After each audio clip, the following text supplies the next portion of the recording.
And can we have a roll call, please? Paul Filicetti. Here. Steve Adler. Kathy Bickenhauser. Here. Julia McCarthy McClaverty. James McDonald. Here. Solomon Martin. Joshua Polarine. Jolene Brink. Here. Bruce Haraldson. We do have quorum, and with members missing, Bruce Haraldson will be voting tonight. Very good, thank you.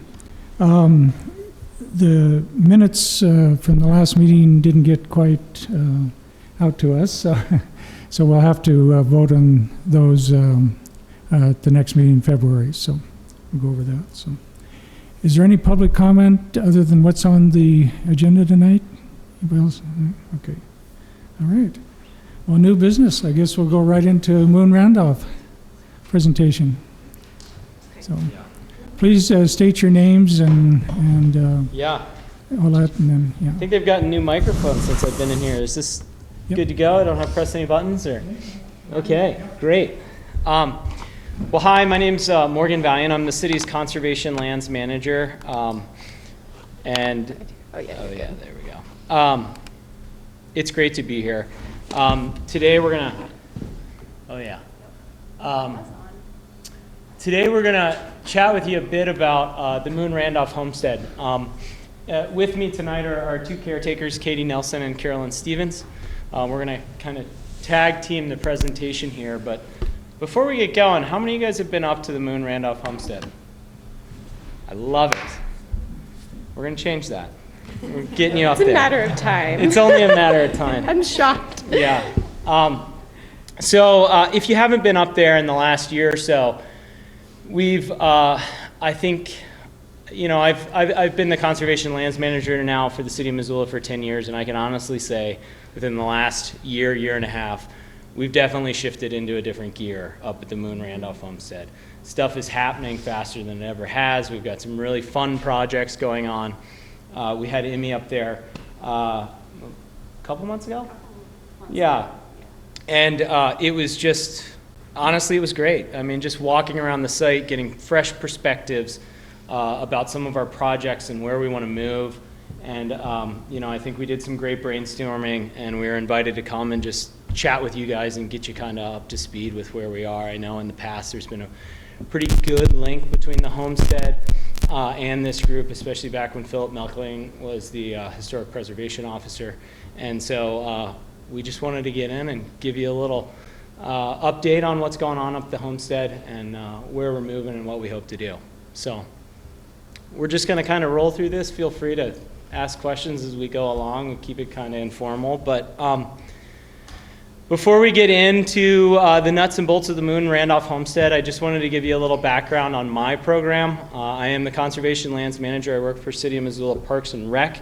My program has been around for 11 years. I've been the conservation lands manager for the past 10. It's a very young program, and a lot of what I spent the first 5-6 years doing in my job was building that program, building the capacity, kind of just, you know, getting programs in place and rolling. And then here recently in the last few years, we've really delved into management of specific projects across the conservation land system. So back in 2010, we did a comprehensive conservation lands management plan, lots of public input, took us about 1.5 years to draft it. And it was incredibly important for really just getting the community goals on paper for our city's conservation land system. We've got 3 primary management goals that my program has, and that's conserving natural and cultural resources. Moon Randolph Homestead, of course, is the largest cultural resource that is existing on our open space conservation lands. protect and enhance native habitats, and then to provide outdoor recreational and educational opportunities. Almost all the properties I manage, the vast majority, I'd say 80% of them, are purchased through open space bond funding.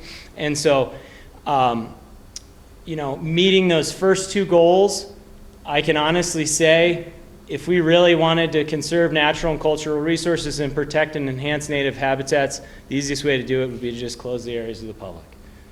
You're not going to get another open space bond passed by closing lands to the public that they purchase with their open space bond funding. And so it is absolutely critical that we get those people connected to these landscapes and to these lands and provide these outdoor educational and recreational opportunities. And I think the homestead, besides preserving cultural resources that are unique to our valley, has a ton of opportunities for both outdoor and educational opportunities, which Carolyn's going to talk about a little later in the presentation. Right now, our city's open space conservation land system is 4,200 acres.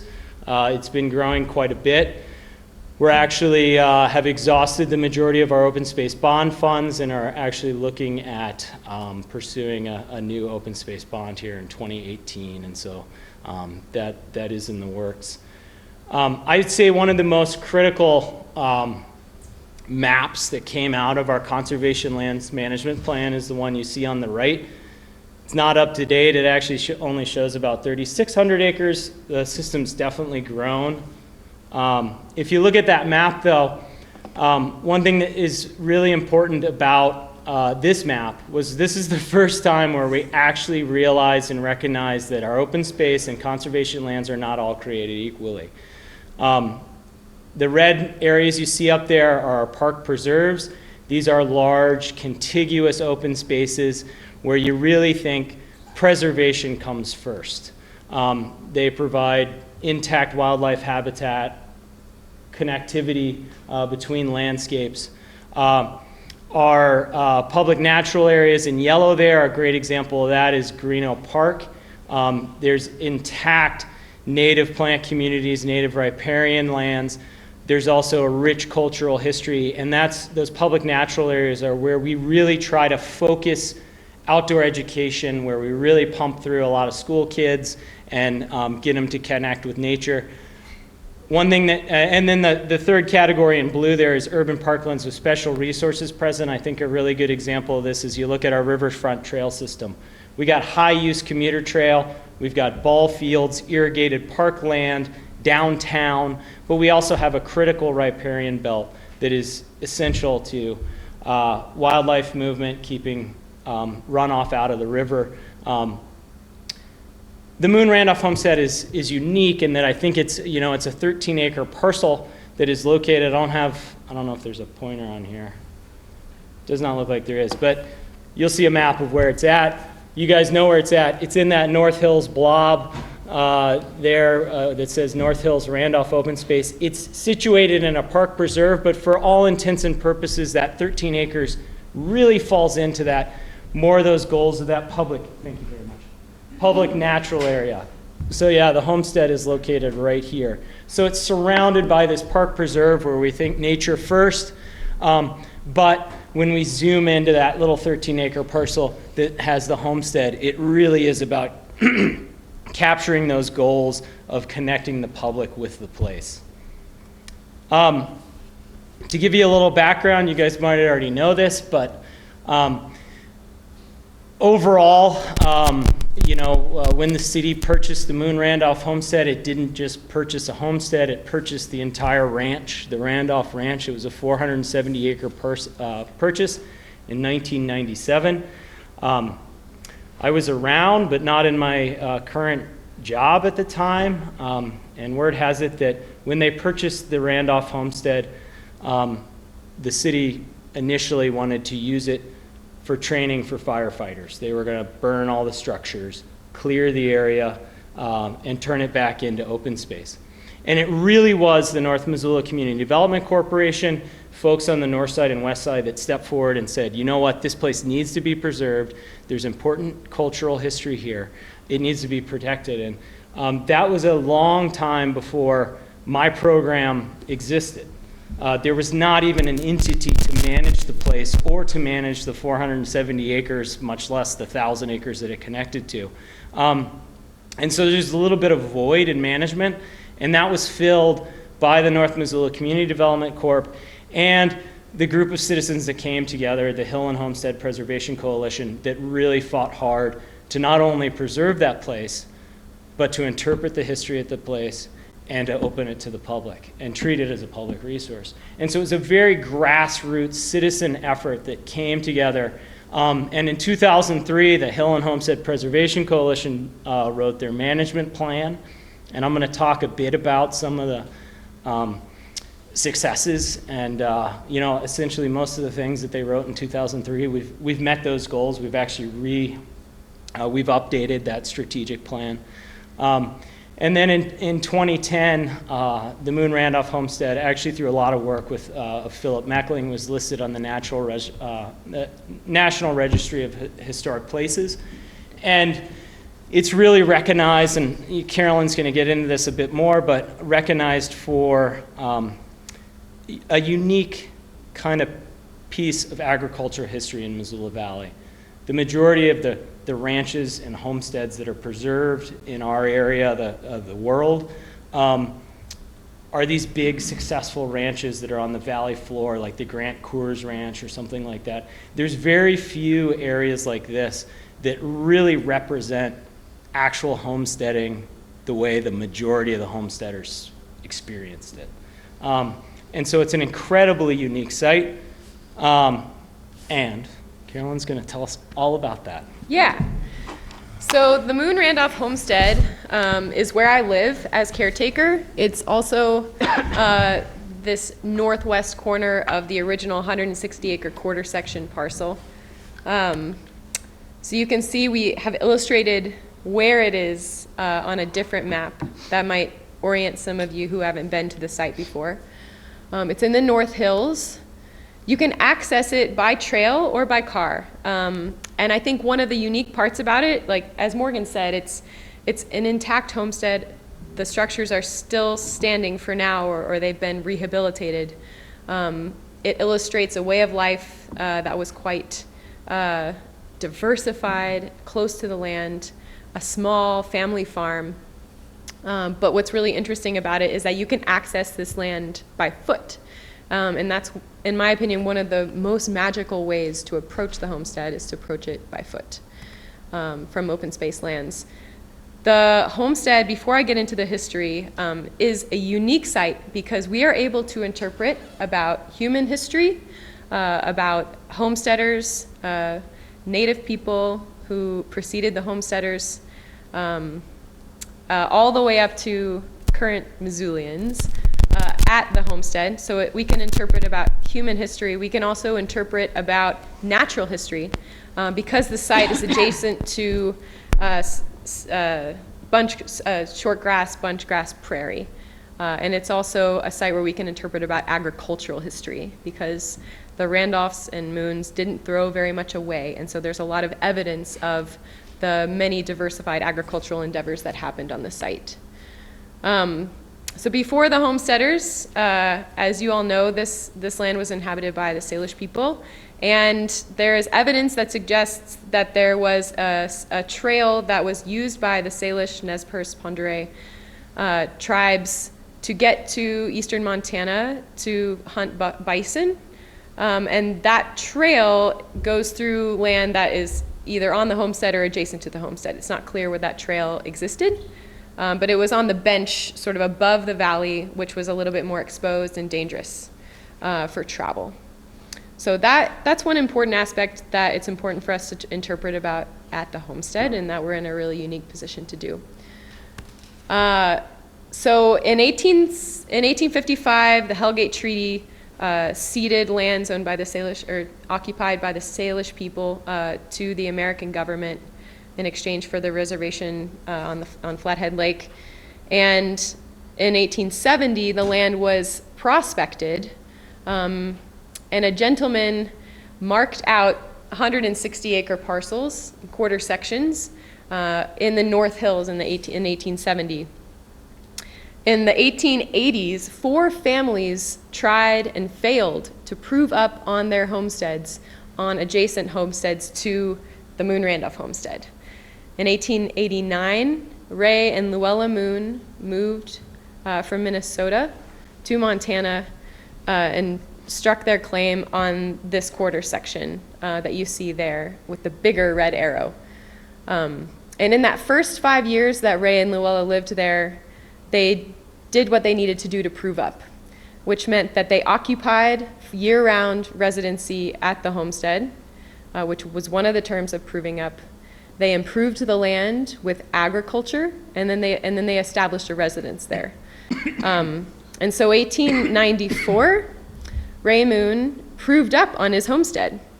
And the other 3 names that have arrows pointing at them are the 3 neighbors who were a witness to the proving up of the homestead. So the government would come in and say, have you done what you said you would do to prove up on this homestead? And it was these 3 individuals, Eli Williams, Tom McClung, and John Rishley, who said, yes, Ray Moon did plant 30 acres of crops in 1893. And yes, he did establish a permanent residence there and lived there year-round. I think that's really an interesting thing to think about, these people who occupied these hills that are on our skyline. So as I said, they established permanent residence. They built a 12 by 24 claim shack, which had been falling down but has since been rehabilitated by the Hill and Homestead Preservation Coalition, I think in 2003. And the picture that you see there is of the rehabilitated Moon Cabin, is what we call it. And on the left is the proof of the homestead claim. So this essentially is the form that Ray had to fill out to prove that he had done what he said he would do and could get the patent to the land.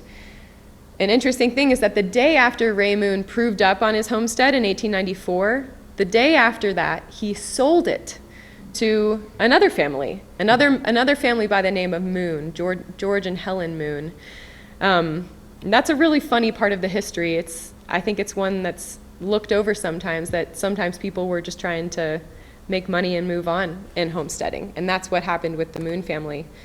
So the secondary Moons, George and Helen Moon, were there for just over a decade. And then they also picked up and moved onward to Seattle. And then the Randolph family stepped in, the Randolph part of the Moon Randolph homestead name. And the Randolph family were really looking to settle. They weren't looking this is not a waypoint on their way to another destination. This was where they wanted to be, yeah. Were the first and second Moons related? It's possible, it's not known how they're related. It's possible that George and Ray were brothers or cousins, but it's not documented what the relationship is. That's a great question, though. It's kind of funny, that last name.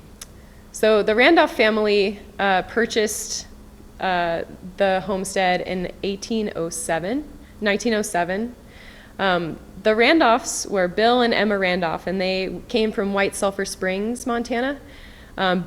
Bill was originally from Missouri, and he came with his family, his parents and siblings, up the Missouri River on a steamboat and got off in Fort Benton, and then they moved to White Sulphur Springs. His dad owned a hotel that catered to health-conscious tourists looking to soak in the mineral waters of White Sulphur Springs.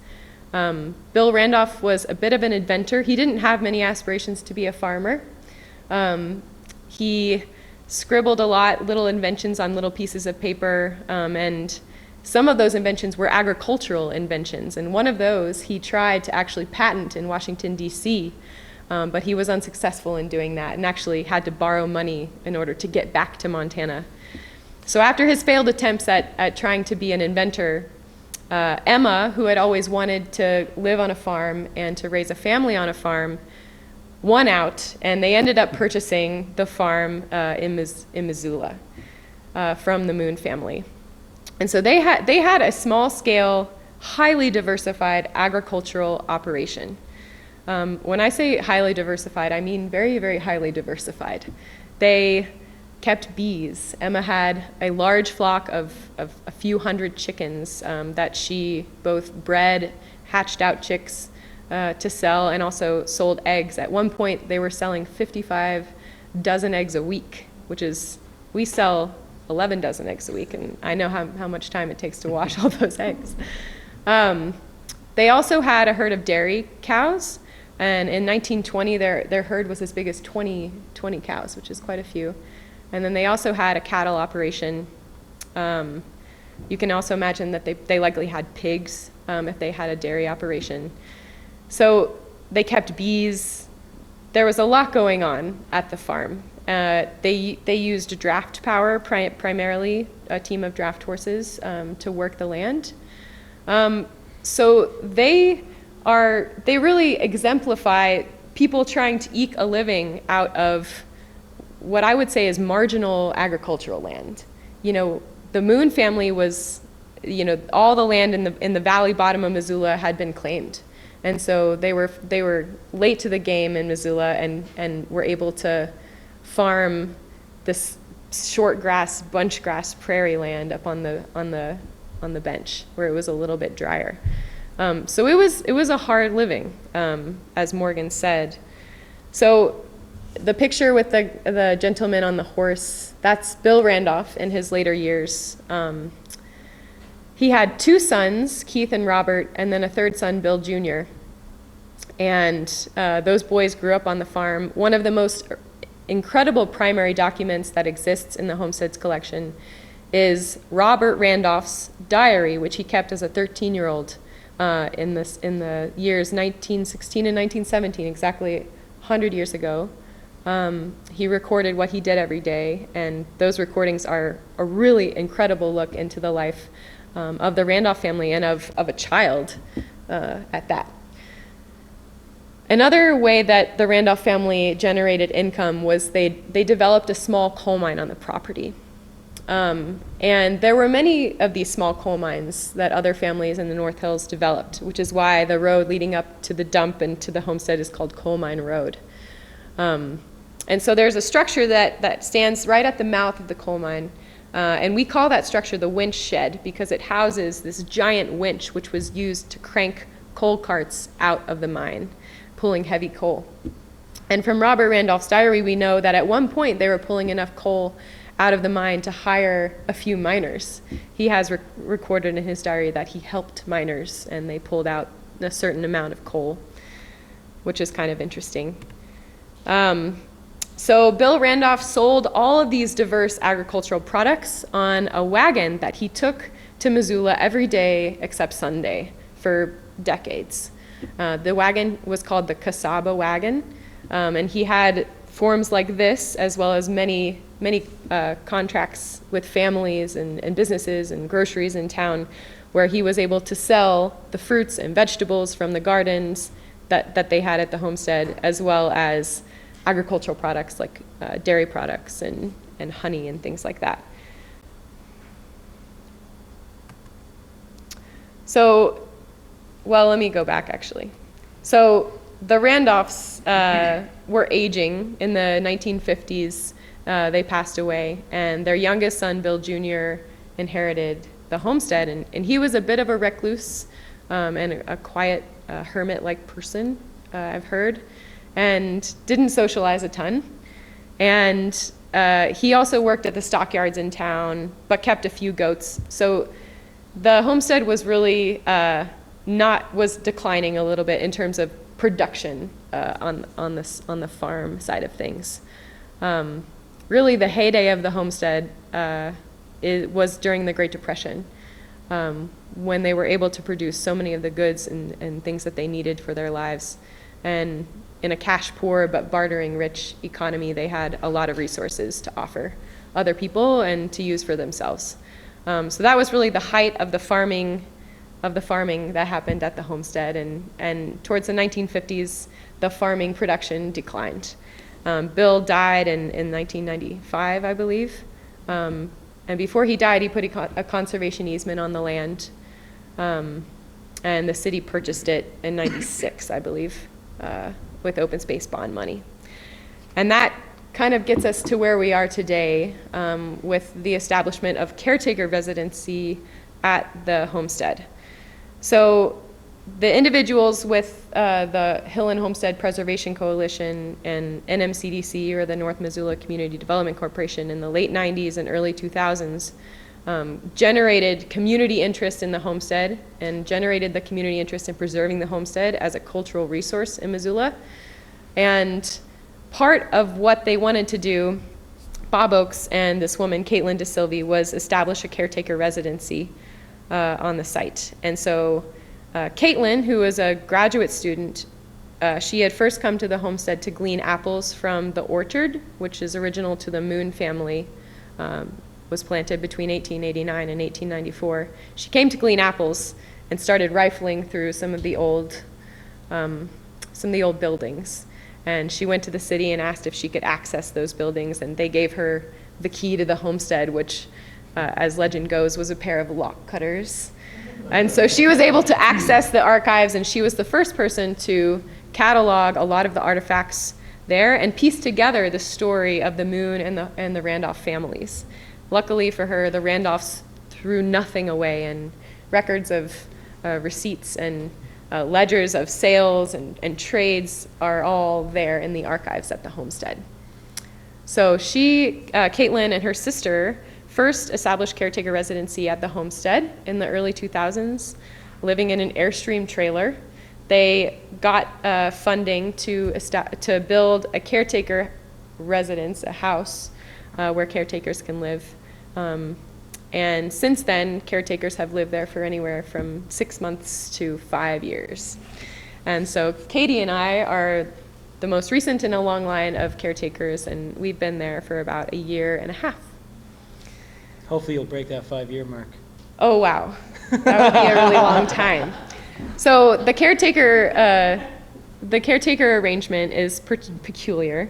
We are hired by both North Missoula Community Development Corporation and the city.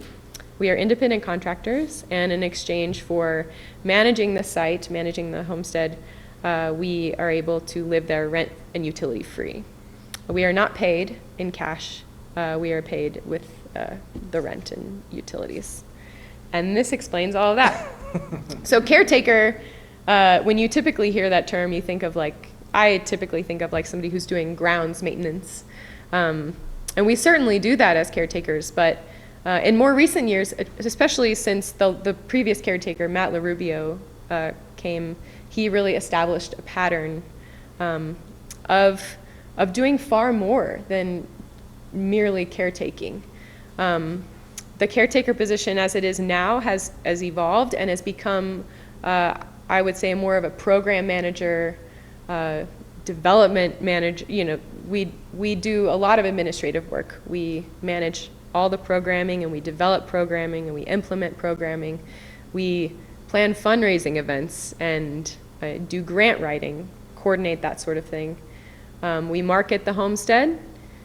We also care for livestock and protect the artifacts and coordinate and further curation of those artifacts, and work with the community to make sure that we're using the homestead as we want to. And we also manage volunteers and put on educational events and programming and workshops and things like that. So the caretaker position has really evolved into something much more deep than I think it was originally planned to be. So that puts us here. So now I'll get into a little bit about the programming that we offer currently at the homestead. And feel free to ask questions if you have them. So one of the basic parts of the homestead's programming is open hours in the summer, May through October, every Saturday. We're open to the public for free access every Saturday, 11 a.m. to 5 p.m., May through October.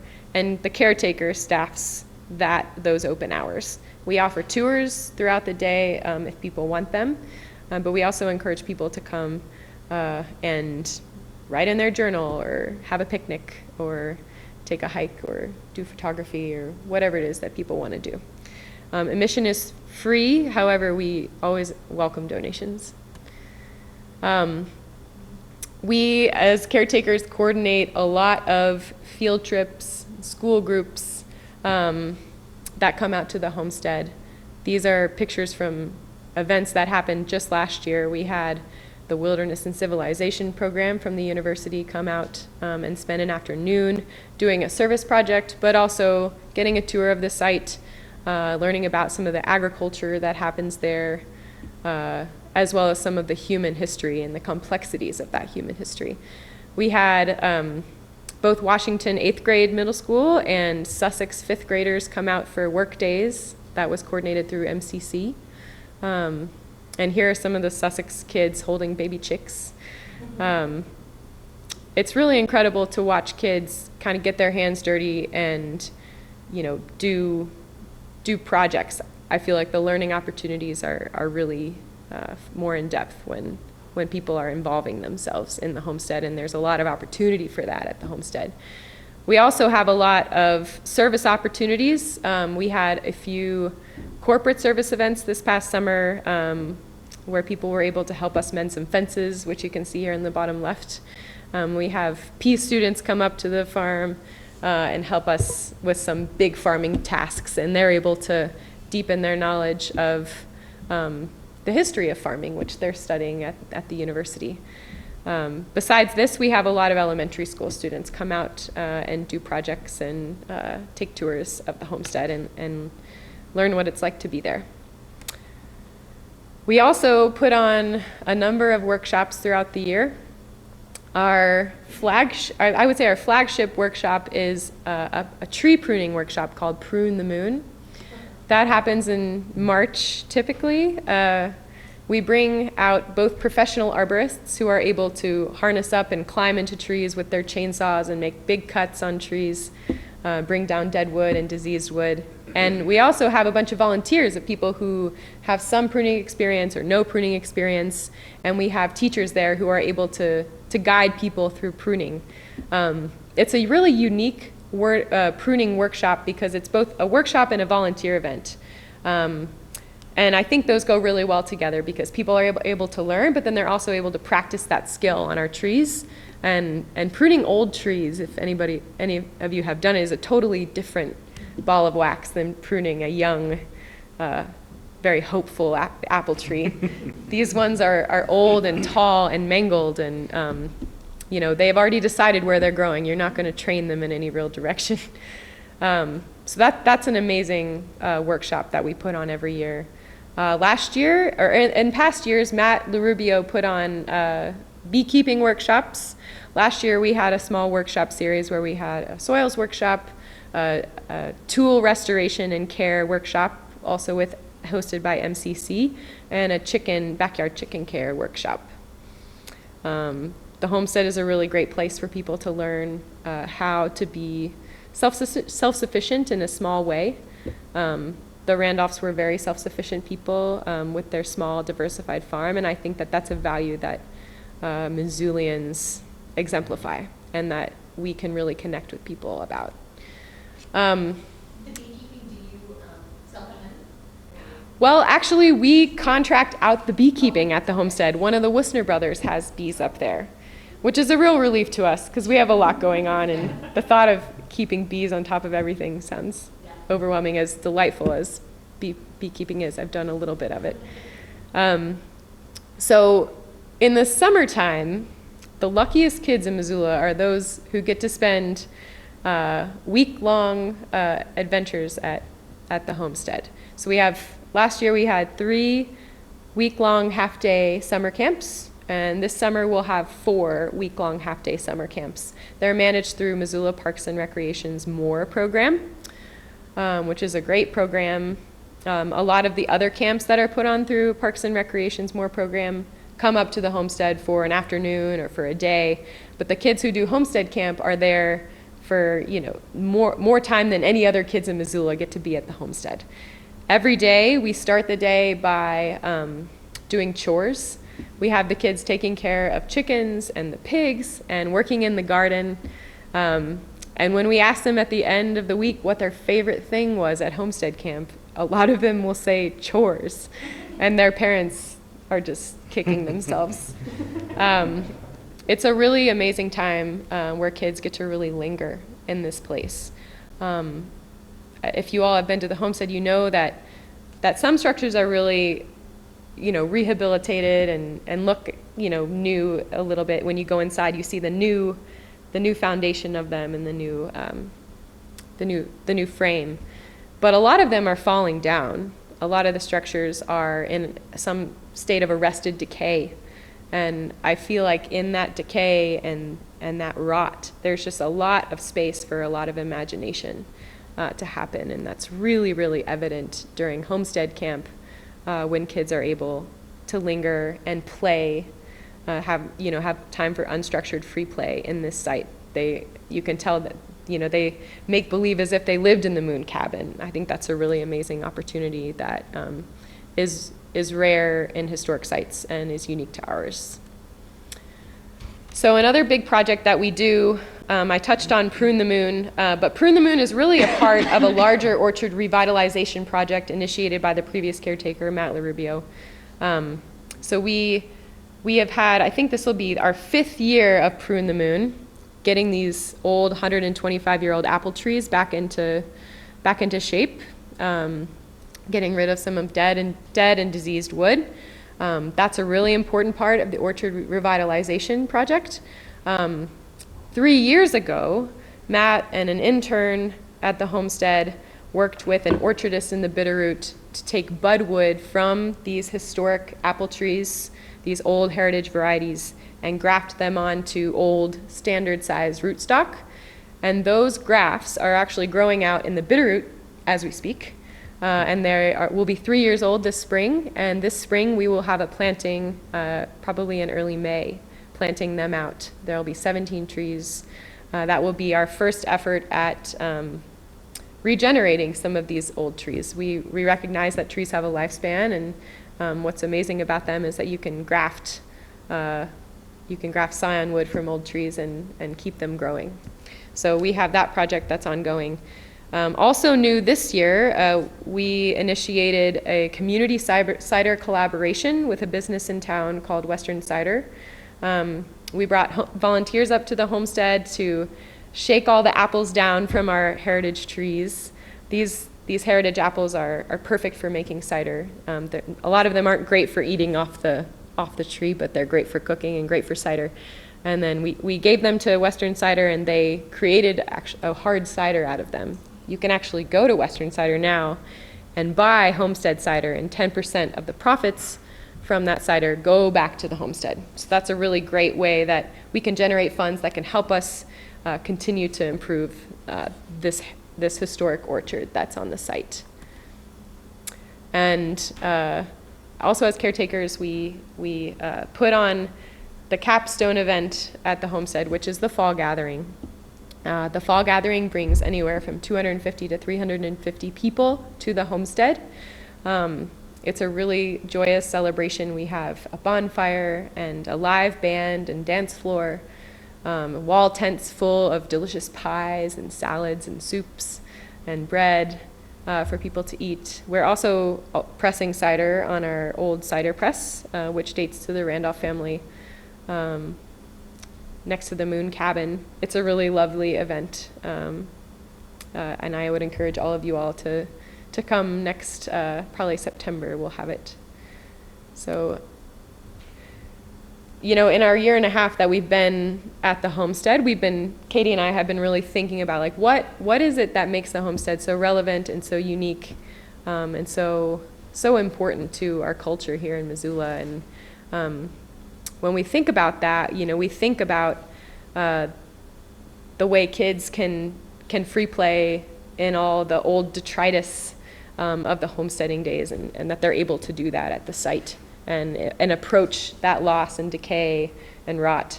But also that people can learn skills that they can take back home, that can connect them to each other and connect them to the land, and enrich their lives that way with some of our workshop programming. It's also a place where there's so much evidence of reuse and recycling and the repurposing of materials. And that's one theme of the homestead that Morgan's going to touch on here in a minute when we get into talking about some of the specific buildings that are on the site. The barn that's on the site is built almost entirely of reclaimed boxcar siding. So much so that I think if you look at the barn from afar, it almost takes on the shape of a train of its source material. The winch shed was built out of old billboards. The roof of the winch shed was built from old ceiling tiles from a building that likely burned down in downtown Missoula. So there's just so much evidence everywhere you look of people being creative and using ingenuity to repurpose materials. And I think that that's another thing that Missoulians can relate to and that we can share with the public. So Morgan's going to talk more about buildings and structures. And Yeah, so I mentioned back in 2003 there was a plan pulled together on what to do and up there at the homestead. Since from 2003 to 2015, the North Missoula Community Development Corporation raised about $300,000 in private funds, grants, and match, built an ADA lavatory. The city connected the site to its trail system, did a lot of cataloging, curation of artifacts, and then also started the process of restoring some of the buildings on site that really are essential to telling the story at the Moon Randolph homestead. The main ones are the Moon Cabin, the original homestead claim shack that was built, the root cellar, the caretaker's residence because the airstream was getting pretty leaky and drafty, and then some of the small outbuildings.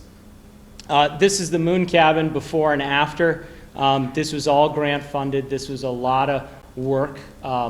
Philip Meckling definitely spearheaded this project to pull this structure apart and put it back together. This is also the building where all the archives for the site are stored.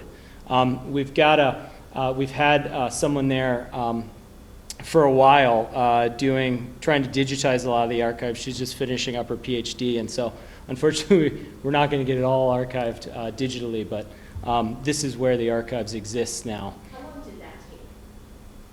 that's a great question.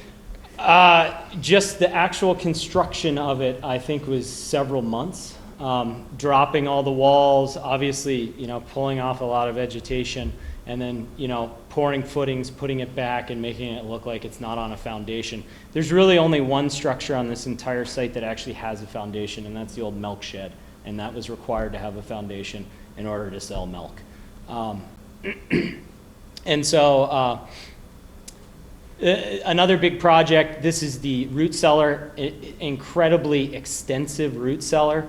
It was rotting and falling in. They removed the soil. This happened just when in 2006, 2007, just when I was I came on just when they were finishing this project. And then they rebuilt it and filled it back in. You can see the caretaker's residence behind here, which was actually an old chicken coop, which was actually another building with a foundation on it. There was a cinder block structure, and so it was actually the most sound building on the site, and so that's now the caretaker's residence. So there was a lot of work done, and in 2012 we realized that, we've accomplished the majority of stuff in the strategic plan. The Hill and Homestead Preservation Coalition had kind of disbanded. There really wasn't a clear vision for how to move forward. And that was in 2012, we said, we need to update the strategic plan. We need to get the next decade figured out, what our priorities are going to be. And so it all started with a neighborhood grant of $3,000 to fund basically food for a whole bunch of public events and for a committee that we pulled together that kind of was a remnants of the original Hill and Homestead Coalition. We drafted the plan with a lot of public comment. This was this site is something that is culturally significant for all of Missoula, but it is just incredibly embraced by Northsiders and Westsiders, and the majority of the people that came out were Northsiders and Westsiders, which is great, but also unfortunate. I think there's a lot of the public in Missoula that does not realize that this site exists, and that is something that we really need to change. The plan, and it's available online if you're interested. It is broken up into sections that talk about infrastructure needs, fundraising needs, curation and interpretation, education and outreach, volunteerism, cooperative use, how to coordinate between different departments that are involved in the management. And then it also has a strategic action plan that really outlines some of these short-term objectives and immediate needs, and then also kind of long-term objectives for the site. And it's available on the city's website. Quick Google search and you'll find it. It was adopted by City Council in spring of 2015. We, and when I say we, it's the three people in this room and Bob Oakes over at the North Missoula Community Development Corporation, have kind of made it our mission to move forward with this plan. Unfortunately, and I feel funny saying this in city council chambers, we've not had a lot of support or funding to actually make this a reality. One thing that was great is because this plan was adopted, city council did give $6,000 a year to the site for basic maintenance. That's the first time the city has actually dedicated money specifically to the maintenance of the site. That does not include, and I have to say as the conservation lands manager, the creation of my program to actually manage the site was a huge investment in the site as well. But it also came with 4,000 other acres that needed to be managed as well. And so one thing we're really been working hard on the last few years is to bring this to the forefront of not just Missoulians, but also our administration and decision makers to realize that this is a site worth investing in and that this could be a lot more than what it is right now. So to get into some of the stuff we just started right off the bat, you know, each one of these sections, this is chapter 3, objectives for the next 10 years. These are some of the main things that we tackled. There's a serious water issue up there. All the water that is on site has to be trucked to site. There's no well. And that's a real pain, especially for you guys that have to take showers and flush toilets and wash dishes. And yes? One thing, no. Water is hard to find up there. And the water table has dropped significantly in the last 50 plus years. Doing some exploratory drilling, I think, could work, but that's going to come with $10,000 to $20,000 worth of cost, and that's something we don't have. One thing that was done is 2 1,500-gallon cisterns were put in, one at the caretaker's residence and one out near the garden, so we do have storage ability. One thing that we did this year, there's an old hand-dug well on site, we started tracking it a few years ago. It would actually fill up with like 8 to 10 feet of water in the spring. And we started tracking it for several years and realized that in a normal year or a year when we get a fair amount of snow, that well actually holds water all the way through to July. And so we actually just did an upgrade where we've installed a pump in the old well and increased storage capacity where we can pump water up at certain times of the year, store it in the top of the orchard, and then gravity feed. That is what's going to be critical for establishing these apple trees. Yeah. And what has made other efforts to establish apple trees fail. The other big thing that we tackled, we still have not got an appropriate vehicle for the caretakers or built a covered learning center or shop. We are working towards signs just at trailheads and in the North Hills to get people up there. But we've also really worked on this wind shed. And this, there's some old pictures on the bottom. The upper left was taken, I don't know, a few weeks ago. Yeah, totally. Of what it looks like now, restored. This was, I hate to admit it, this was a 2.5-year project. And I would say it's probably a $50,000 structure. One thing that we are really good at doing is taking small amounts of money and investment and stretching it. This was a $5,000 grant of money and about $5,000 to $10,000 worth of donated materials from folks that were tearing apart the Missoula Mercantile, from folks that were tearing apart historic buildings down on Front Street, and from both Heritage Timber and Home Resource Center. And that was absolutely critical. And then a lot of the work was done by volunteers, contractors that were willing to work for less than what they should have been paid for, and by my staff. The thing that really spurred this is the wind shed. In 2011, we had a big snow year. It collapsed the structure. You can see it wasn't well built to begin with. Honestly, this was just a thing to keep the people that were working in the mine out of the elements, have some shade. The ceiling is all old tin tiles from a building downtown. There's really only 2 windows on the structure. There's obviously trees growing through it. But out the back of this thing, you can see the old winch on the right. That's that drum. Out the back, it leads to the old mine. And they would pull coal carts up into this structure. One thing that was great about this structure, it was well photographed back in the 90s. And so we were able to kind of reconstruct from a pile of debris what it was like and what it should be like, and try to pick apart. And I think that's one of the things that's really intriguing to me, is being able to pick apart the structure and the uses. The winch shed, we've learned, was actually just a smaller structure, and that whole back area, the L, was probably built after they quit mining coal as more of a workshop. And so there was actually 2 different building phases on it.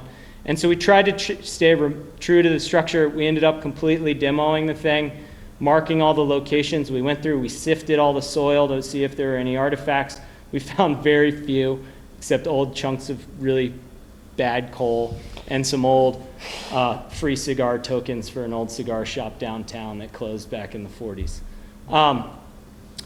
The winch stayed in place. That thing is anchored. I don't even know how it's anchored. It's solid as a rock. We had to go in and get, this is the stump grinder, getting tree stumps out of there. Adam Koach with Koach Building came in and did the framing for the new structure. And then this is how it's set. All, not this winter, but all last winter. And then this is my crew finishing up. This is the November snowstorm that we had. There's a lot of old wood there, which was great because we needed it as a heat source. And so they started sheathing the structure. The sheathing that you see there is from an old building that the North Missoula Community Development Corporation bought on East Front Street, which I don't know if you read about it in the paper. When they got to the middle of it, they found an old log cabin that was probably the oldest known structure still standing in Missoula that was at the heart of it. There was just a few walls of this old cabin that were left. It was very close to the old Missoula Mill site. That's where we got the sheathing from. The actual structure, the beams and the roof, is all milled street trees that came down out of our urban forest that we collected, got milled, and then built the structure with, and got it all rough cut. This is the building with the sheathing. This is one of the doors that we got donated from Heritage Timber out there in Potomac.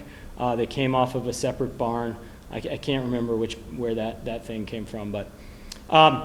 And then the siding, you can see we actually salvaged all the siding. You can see the red and the white. That is the old billboards that were on the structure. Unfortunately, a lot of the siding was not able to be reclaimed, but we marked each wall when we took it down, and so that siding that you see on there is the same siding that was on that wall originally. And then we actually got more. There's obviously some donated material there. We tried to match it as best we could to side the rest of the structure. One of the things that I think just came out beautifully, this is the old ceiling from the Missoula Mercantile. We were able to work with Home Resource Center, and they donated, they're selling these right now for $25 a tile. $35 a tile. Yeah. And they gave us, I don't know what. Oh my gosh. 120 tiles. Yeah. So this is the old tin ceiling from the Mercantile. It was much more, unfortunately, it was much more ornate than the original. This is the original siding. You can see it's a lot flatter, or the original shingling. I have to admit, folks were a little appalled that we were using this material out there in the elements as a shingle versus a ceiling tile. But I really think, and once we told the story and said, this was done before, right here, and it lasted 80 plus years, and it's a critical part of the story. And so putting this tile, these ceiling tiles, on a structure that are going to help tell the story of Missoula versus selling it for $35 a tile to go on some house who knows where, kind of seems to be a no-brainer. The roof cap is actually something that we salvaged off of the old sawmill district, all those buildings that came down next to Silver's Park over here. They were just laying in a pile out there at one of our dirt pits that we have, the city has. So this structure is pretty much done. We got to figure out some windows. One thing that's great about it is it really does offer indoor space. It offers a a new opportunity to do some really critical curation. This was full of junk before when it fell down. And so one of the things we really got to do is get that material back in there and set up some exhibits to tell the story. And that's something that needs to be done over the next year or so. So I know we're running out of time. I just wanted to run through some of this stuff to give you an idea of what we're working on right now and to give you an idea of what we drastically need, but we don't have anybody working on. And feel free to pipe in here, Caroline, if you want to add anything. Totally. But our current projects, one thing we've been working on for 2 years now is to figure out a way to bring more funding to the caretakers. Having a caretaker, the main reason that we have turnover every 3 years or so is basically they get so involved and passionate in the site that they realize that it's just all consuming. And you still have to be able to buy groceries even though you have a free place to live, and it's nice to actually have new clothes and go on a vacation every once in a while. And so we really see to meet the goals in the 2015 strategic plan, getting a stipend in addition to what they earn on site to help make ends meet is going to be critical. And with that stipend, that is the way we're going to increase visitation, increase community engagement, improve public outreach, communications, and fundraising, because it's those administrative tasks that are absolutely critical, as you know, a critical side component of managing a site like this that has historic and community resources. Yeah, Go I mean, ahead. the reason for that is that with free rent and utilities, as wonderful as that is, you know, Katie has a full-time job, 9 to 5, off the homestead. And I have a part-time job off the homestead. So we are just limited in terms of time for how much we can give to the homestead. If I were paid, I would do this job full-time. It is it is like in all of my wheelhouses of all the things that I'm interested and passionate about. And so it's just money is just a limiting factor for us as caretakers. We have found, since I've been here 10 years, we've had 1, 2, 3, 4. You're the 5th set of caretakers, I think. And it only works with a couple. You've got to have someone out there actually working full time. It just doesn't work. A single person trying to do this, it fails. And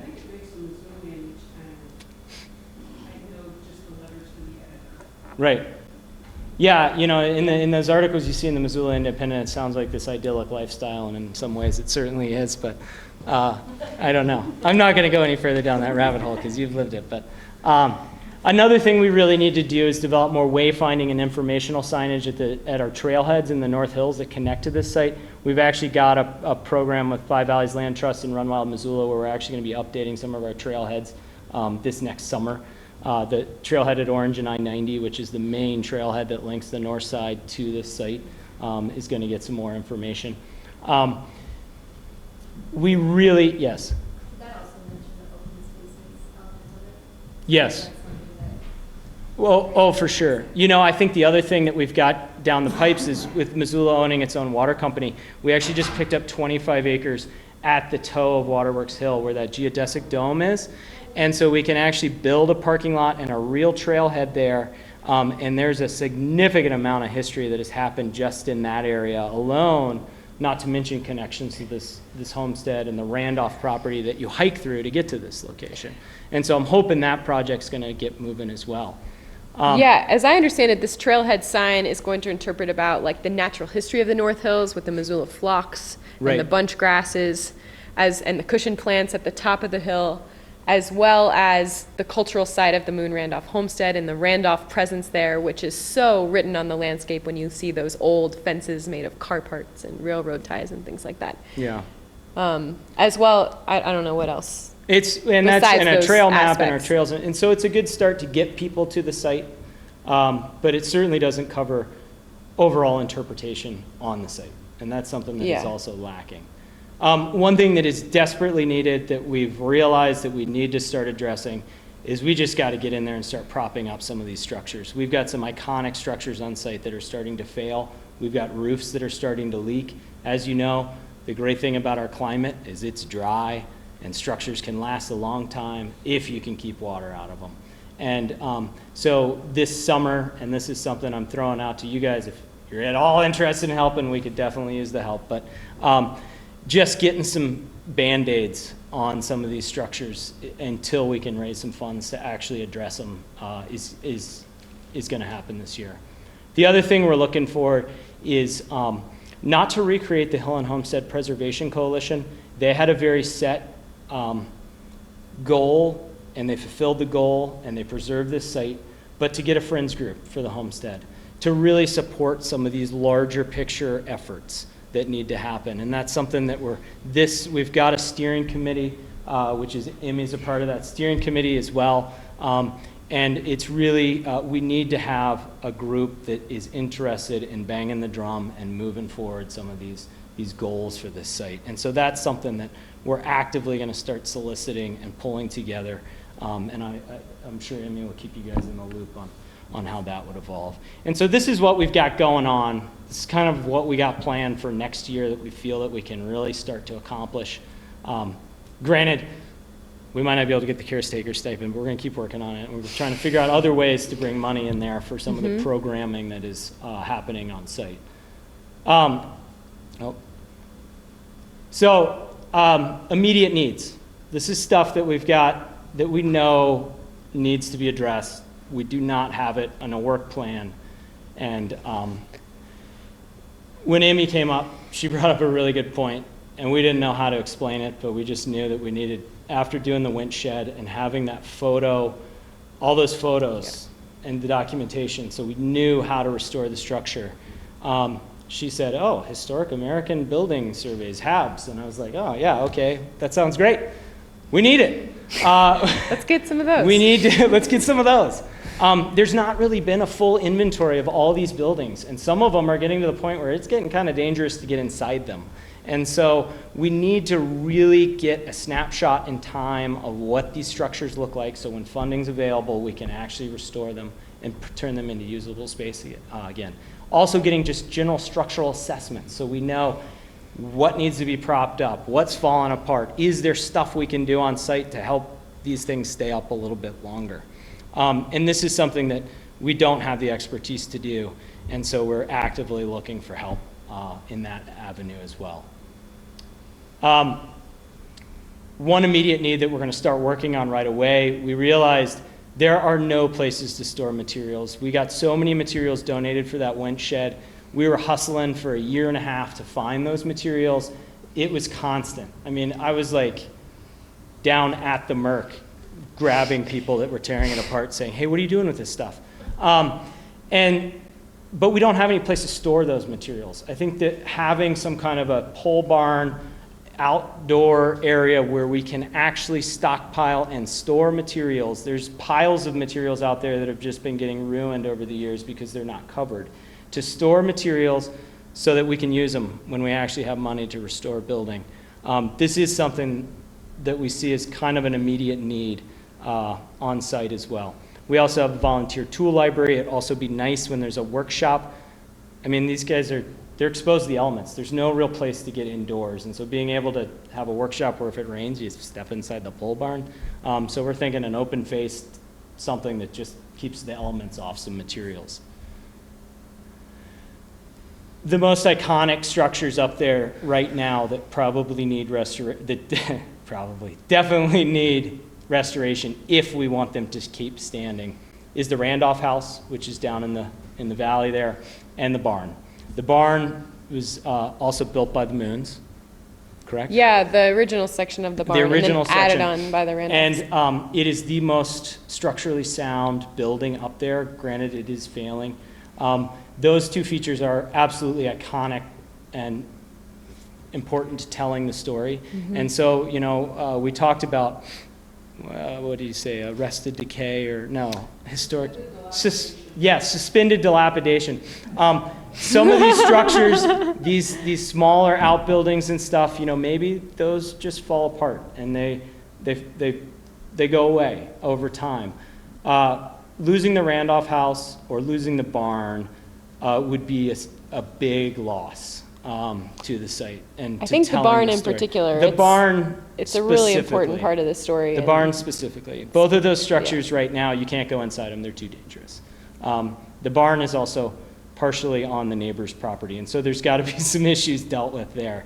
But, I think both of these are probably hundreds of thousands of dollars to restore either of those structures.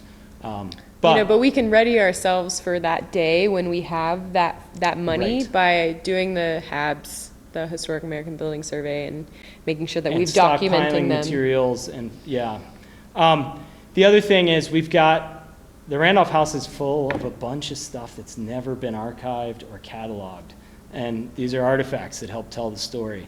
And so continuing to expand the archives and then curating new exhibits. I think it's one of those that the caretakers have a lot on their plate, and so just getting stuff out of the archives and changing exhibits so that the public can come in and see them is a lot. And so being able to have,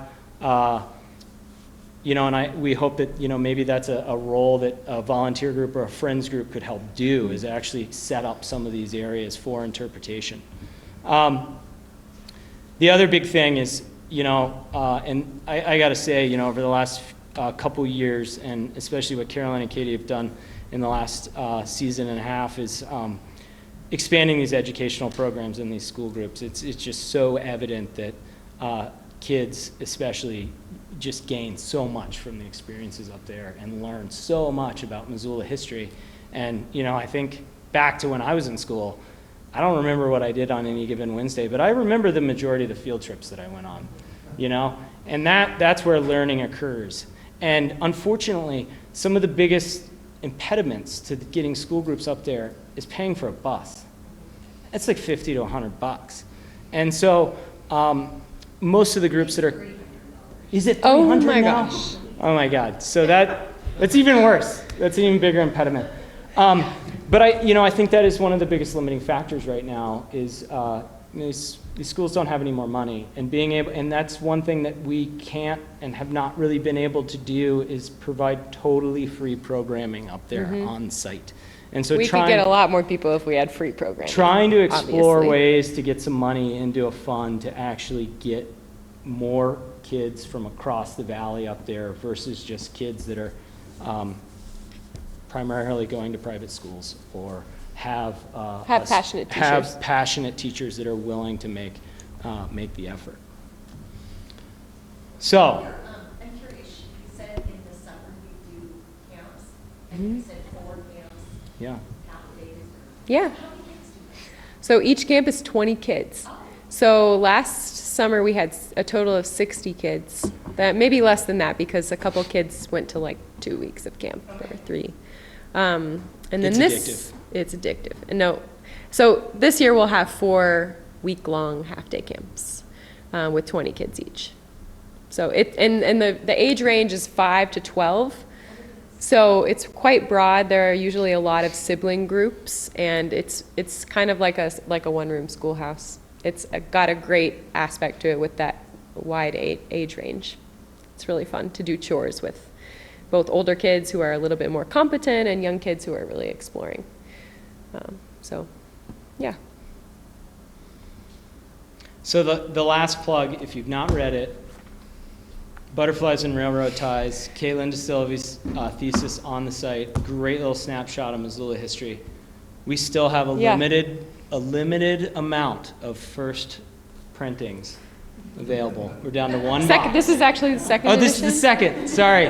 It's actually 25 for the first edition. I don't know where they are, but yeah, we sell Butterflies and Railroad Ties. It's like a great document that Caitlin put together. She used primary sources from the homestead to piece together the history of the site, and she puts it in really great context within the history of Montana and within the history of Missoula. It's a quick read. I read it yesterday for like the 5th or 6th time. So if you're interested in local history and want to support the homestead, we're happy to sell one to you tonight. They're $15. We can haggle if you want. Just letting you know that. If anyone in Missoula is going to buy them, I figured this crowd would be the most interested. Yeah, so do you all have any questions or comments about the homestead? Going back to the water, how did the Randolphs So the Moons, the first homesteaders, had a well that was up by the barn. It was on high ground, and I assume that it held water very well. And then the Randolphs, Bill Randolph dug another well. He hand dug a 30-foot well lined with rocks. That's on lower ground and was a little bit more accessible to some of the livestock houses and things like that. So there are 2 existing wells. There was a spring that's in the side of the hill. Like if you've ever walked over the North Hills and you go back in that little bowl where the homestead is, there's It's actually this little bowl. this little draw that Morgan, that's the person up there looking into this draw. The reason that land is low there is because there used to be water flowing. There's And not actually, anymore. there's not anymore. And actually, Ray Moon, he planted the original orchard on the homestead site, but he also planted an orchard up in this draw. And when the spring ran dry, when it dried up, the orchard died, except for one tree, which is still there. And it's an apple tree that no one picks, and that's a really special treat if you're on a hike. But it tells the story that there used to be a spring. There used to be more water resources on the site, Right. and it's likely like in the 90s that they dried up. They also eventually started pulling water out of the old coal mine. Yeah, that's right. And so they actually had a pipe system that ran out of the coal mine that ran to all the houses, and so there are all these elevated pipes and stuff. And so it's been a long, slow loss of water, I think, on the site. Yeah, not sure why, whether the water table dropped. Some people think like seismic activity changed something that There's a lot made of those. straws in the aquifer right now. Yeah. So that's where we are. You know, I think that if we had the funding where we could do some drilling for a well, we could probably find water. But that money to start that process is really hard to come by. So, yeah, we actually get by pretty well hauling our water for our personal use, like potable water, and then we do well with the agricultural use water that we get from this perennial well. Yeah, the hand dug well that The Bill old well Randolph that we holds water were in able the to get a spring. pump in to do some stockpiling it. Mm-hmm. It's been kind of a game changer. Totally a game changer. Low levels of E. coli, so it's not good to drink, but Yeah. other than that, it's pretty good. Yeah, we're doing okay. The pigs don't seem to mind. Any other questions or comments? I wanted to say,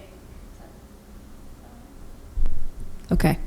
That when I went up to visit, I was expecting to spend maybe 45 minutes or an hour, and I think we spent like So long. 4 hours. There's a lot going on there.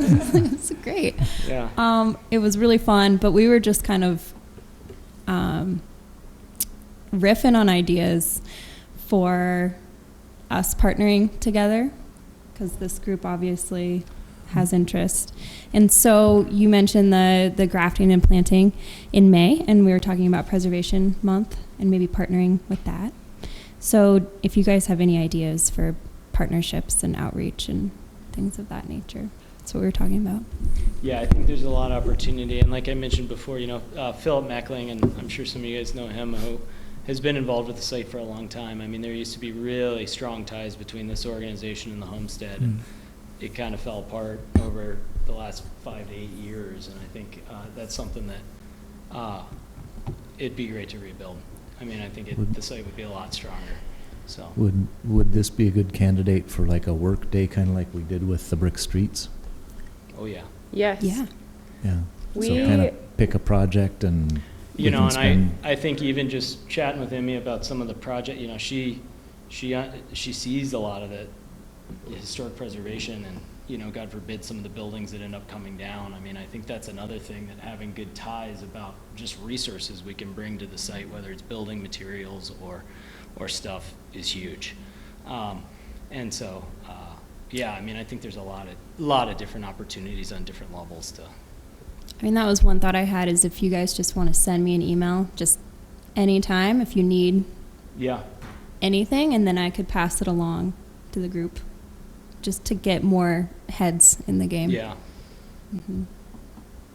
There's potential to do a workshop and just surveying the buildings too, as far as their That would a condition be and phenomenal. structural assessment, things I mean, like that. I think we it have would be enough great people in this to, community that we're glad to do that. I'd be So, all about that, to just get a half day up there to go and just open up some of these buildings and start looking at it, and even just looking at, not getting into the HABs thing, but just looking at basic stabilization and, the Band-Aid.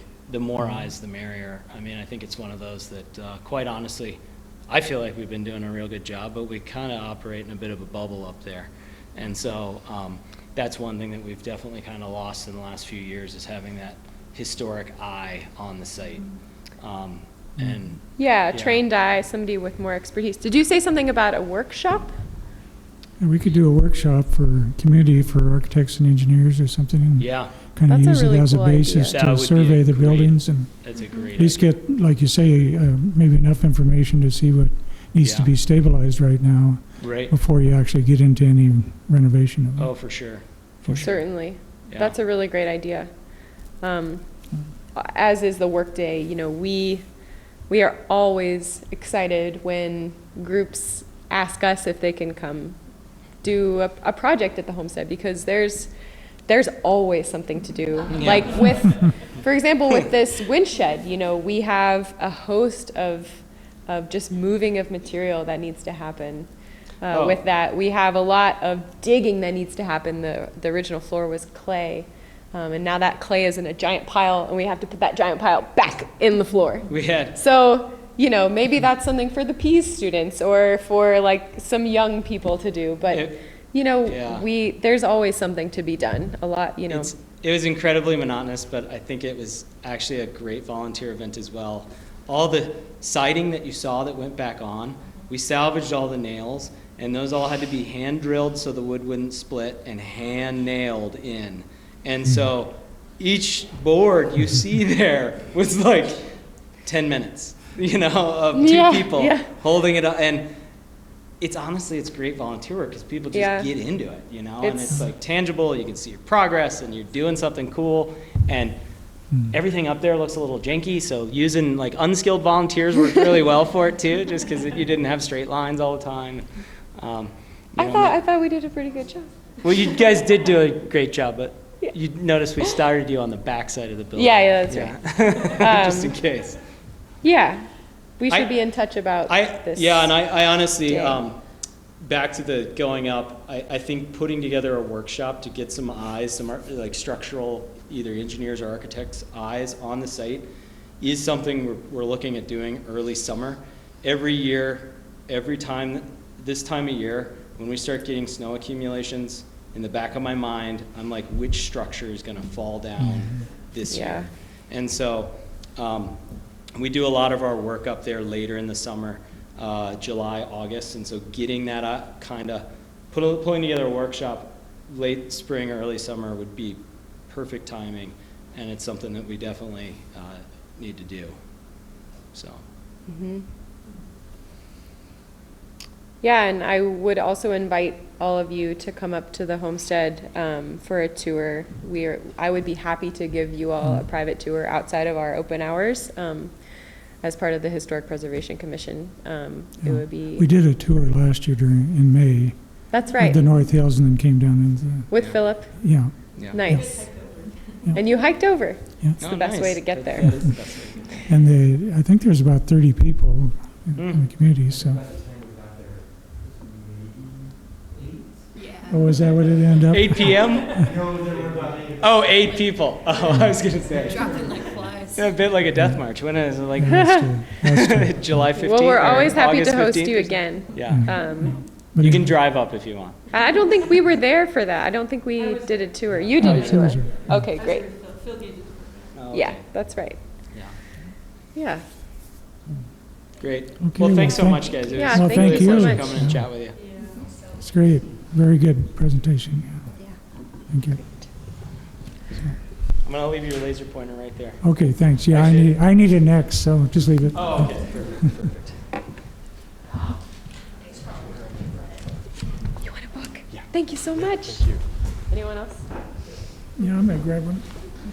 Take a little break and buy books.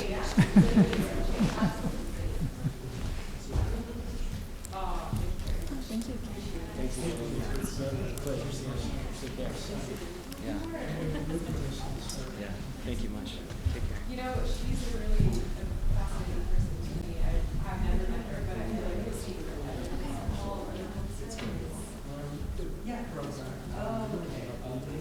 Excuse the rest of the absence. Yeah, I bet. My apologies. Just come back to order here. Thank you. Thank you all, bye. All right, I guess next is my, I'm going to, I guess Steve left, so we'll just, well, I'm going to give a short presentation of what we're doing at the Bluebird Building. And I guess the main reason for this is that it's not, most of the work is being done on the inside. We're having to create one window area on the back of the building in the alley to get some light into the building, but everything else is pretty much the way it is. But let me just, I don't have a long presentation like this, so I'll do it pretty quick here.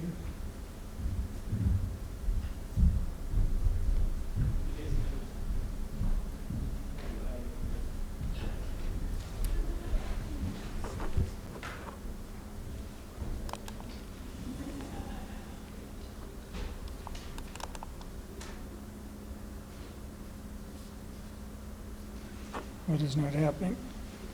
No. Did it click? It didn't.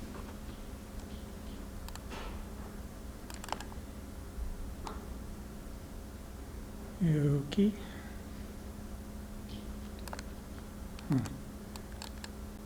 Oh, there we go. Just had to click it harder, I guess.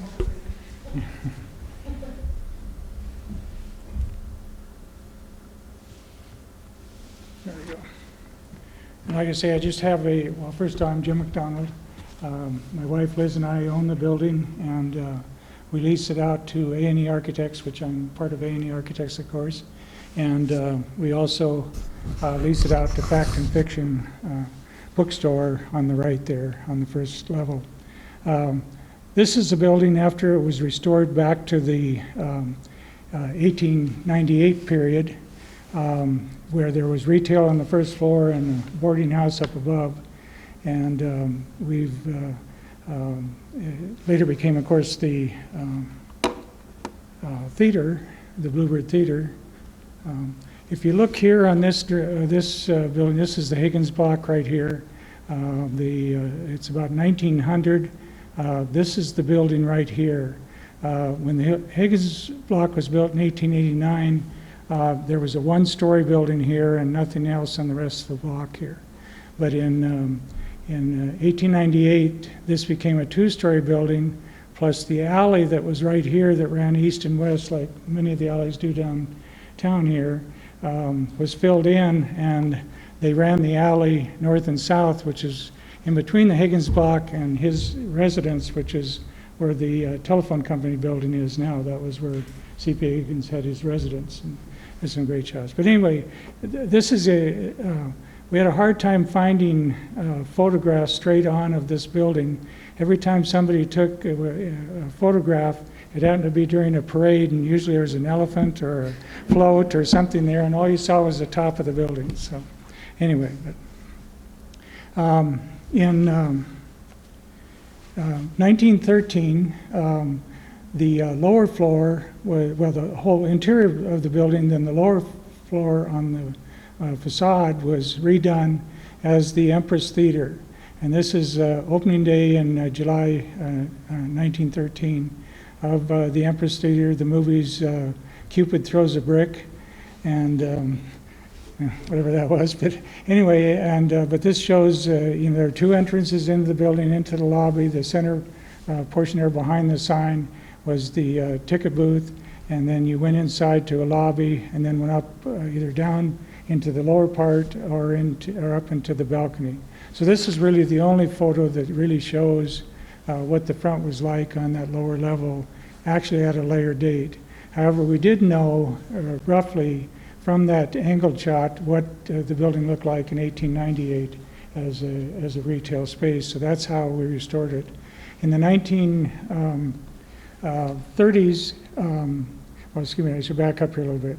It became the Empress Theater, then the Bluebird Theater, and then the Strand Theater, and it ran until 1931. When the talkies came in 1927, they were all moved to the Wilma Theater, because the Wilma was built. The Wilma Theater was mostly a performance theater up until that point, and then they started doing the talkies in, I believe, 1927 is probably the first time when they started bringing in the films. But anyway, this still was used to 1931, still using all the silent movies, and then it closed. And then it was, the first floor was converted back into retail space again, and the upper floor, balcony and everything, was actually left vacant until 1991 when I bought the building from the Dussault family, and we put our offices up there in 93 in the upper part of the building. A lot of the artifacts, which I'm not going to show you tonight, but a lot of artifacts we found, movie posters, the old lantern slides showing movies all around town, because the Turner Entertainment Company, who ran this theater, also ran many of the other theaters, and they were actually in the building next door, which was very similar to this at one time, that is now where the jewelry store is, R.P. Ellis, and with some offices up above.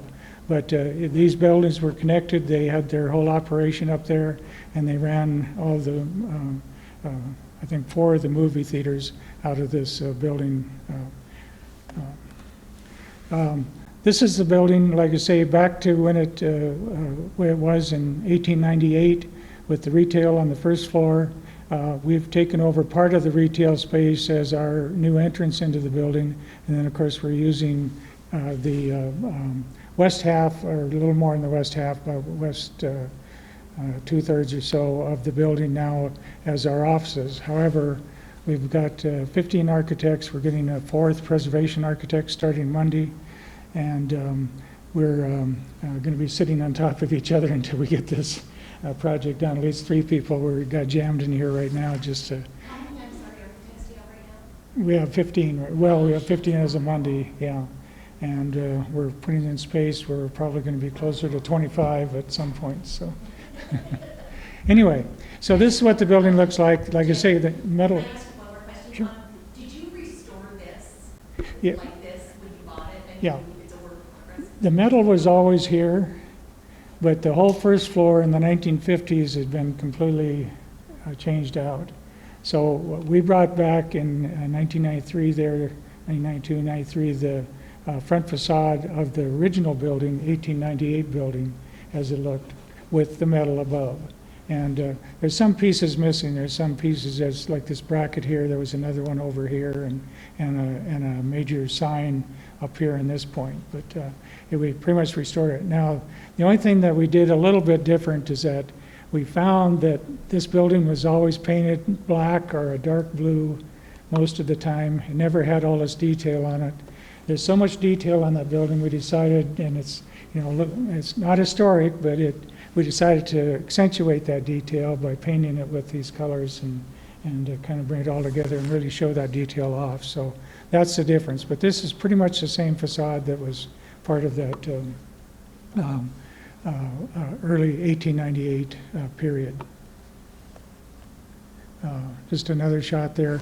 This is that building next door. The facade, all the metal had been taken off of it at one point, but it essentially went all the way across here at one point. This is A&E Architects, and then Fact and Fiction on this side, and then of course we have the upstairs.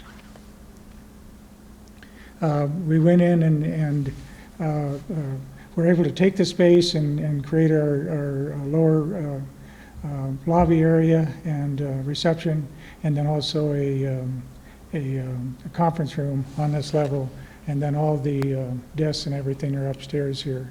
So we essentially took the space and then inserted this stair into it, similar to what was there, because there was 2 stairs on each side of the space, in Fact and Fiction, and in this space it went up to the balcony level that's up above. And like I say, this is going to be pretty quick. I'm not going into a lot of the details, but we've essentially, this is A&E Architects' existing space here at this point, and then Fact and Fiction has this space here, and then on the lower level. And then on the second level, we use this space right now to this point, and then this is just that theater area, open theater area that we're going to move into, and and then redo some stuff here to put in a new conference room. This is my office right now, so it's gone. But anyway, a bathroom, a few things like that. But this is what we're going to add on here. And this is still being developed. We even made some changes this morning. That's why this is a pretty short program, because we're just making a lot of changes. In order to use this back end, we have to create a exit stair out of the back here, which is going to take up part of the fact and fiction space, approximately where the old stage was here. There's a stage that is about 6 feet deep and ran across about 20 feet across the, or less than that, 16 feet across the center of the building here, and that's going to come down on top of that and then out on this side. Pretty much the fact and fiction will stay the same at this point.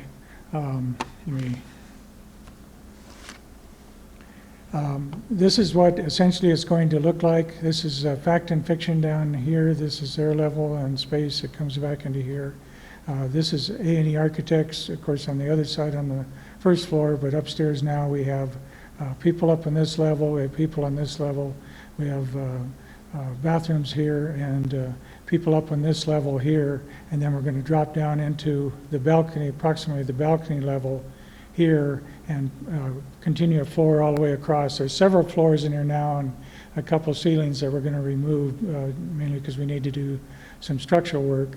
But we're essentially going to take that balcony level approximately and come straight across and create a floor up in here that will become the spaces that you saw in that plan there.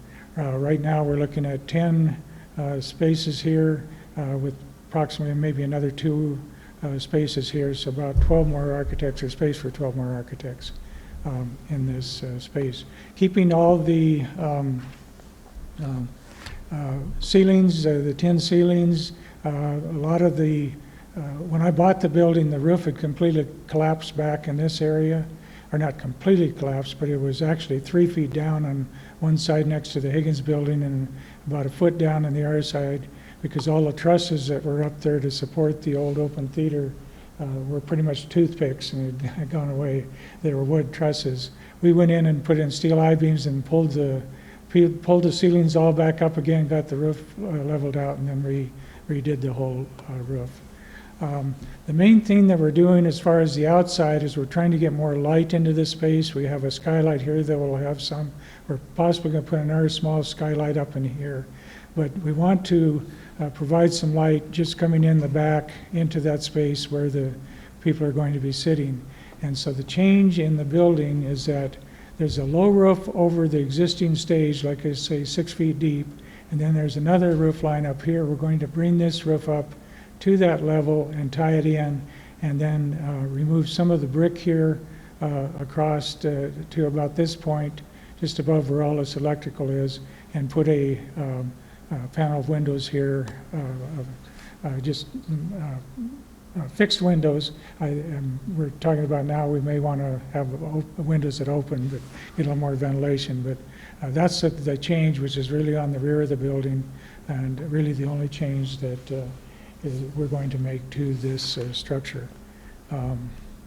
Just show you kind of the first floor, how that's all going to come together with, like I say, fact and fiction. Hopefully at some point we're going to be able to redo their space like our space and put some ceilings up there. So we're hoping in the future here, we're talking to the university who owns fact and fiction, and we want to open this up more and create a nicer space. The space that's there right at this level right now was put in the 1950s, and it kind of went with the whole facade on the front, and it's pretty tacky. But we hope to open that. But that's in the future. So anyway, that's the project.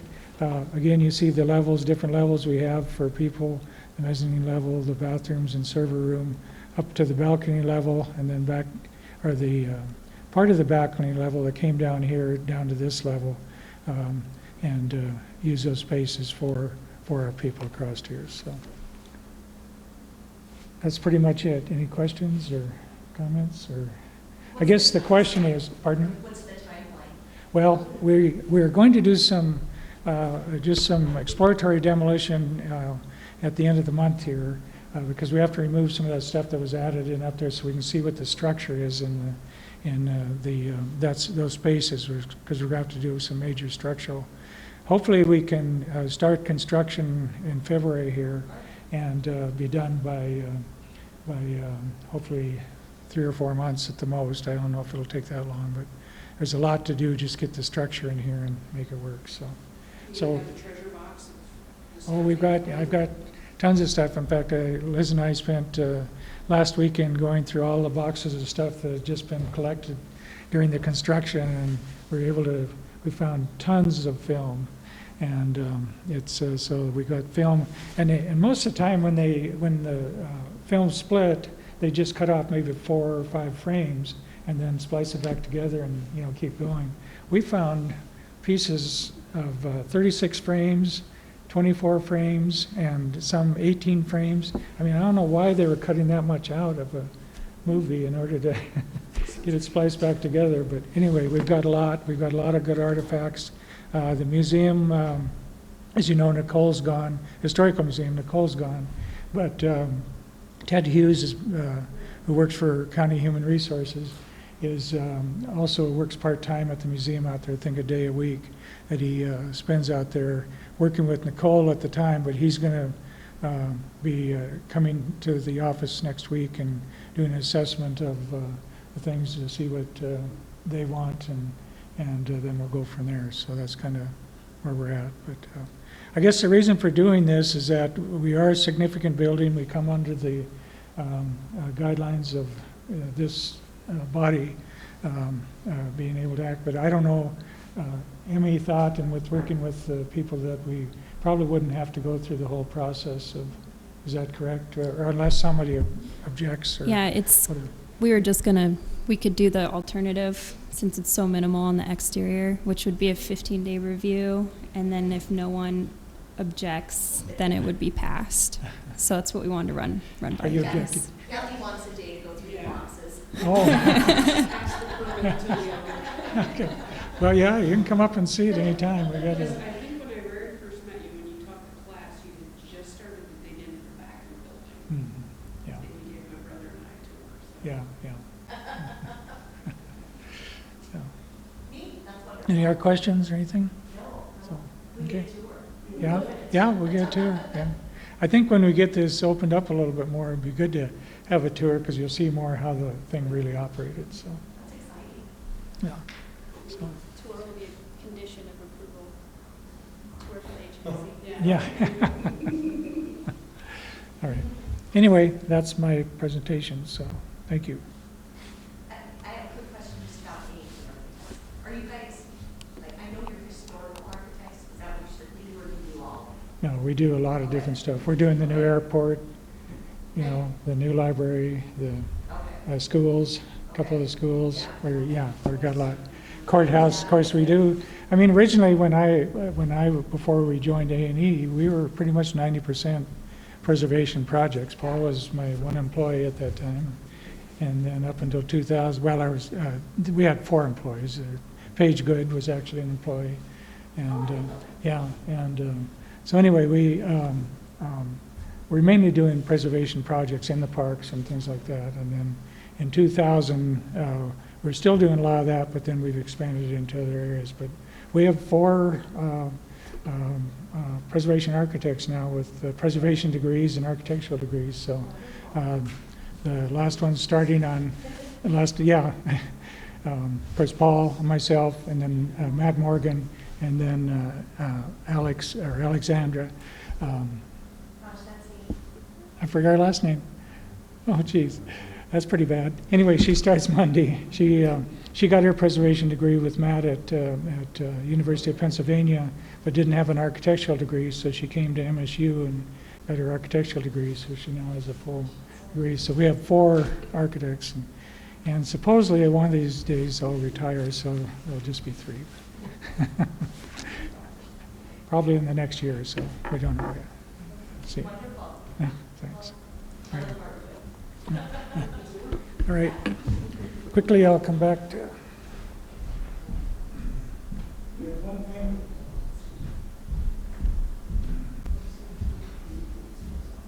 We have one thing we have to vote on tonight. Do we still have a quorum? I guess we do. Yeah, we're still 6. Okay. We need to elect a chair and vice chair for the next year. This is what we do every January. And so if there's any nominations or... All right, I'd like to make a nomination for the chair. I'd like to nominate Jim for another additional year at the chair. And I would like to nominate Jolene Brink as the vice chair.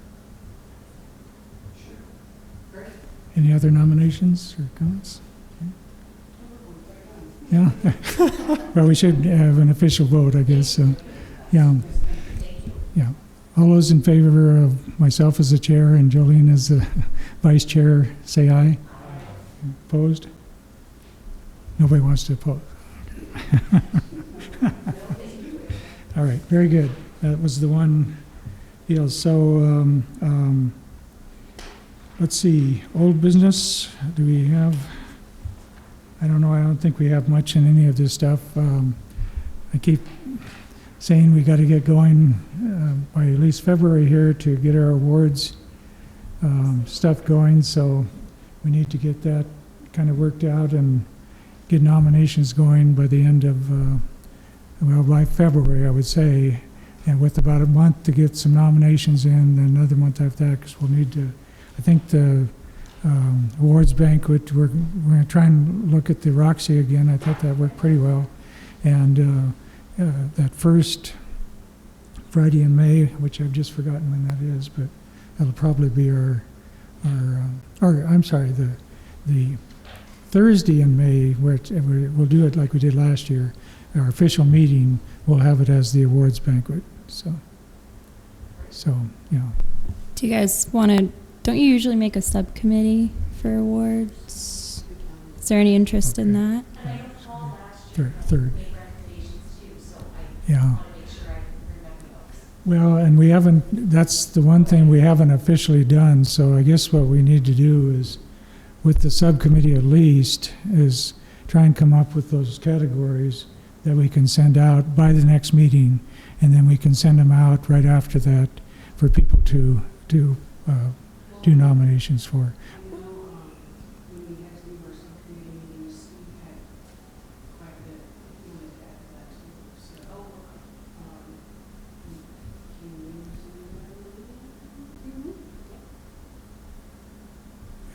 And we had that committee set up, so it's, yeah, so, but I guess we really need to do something this month to be ready for the February meeting. So we can get that out right after that to get people nominating. So are we looking for a subcommittee meeting Yeah, date? it'd be nice. So the awards are in February?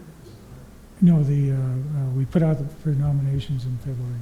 The awards are at the May 3rd preservation meeting, and we'll have it at the Roxy. I think that's what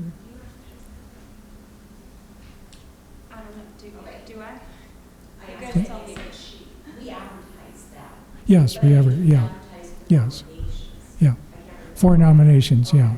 But we want to get those distinct categories because we tend to get a lot of a lot of different things, and we can't fit them into the categories.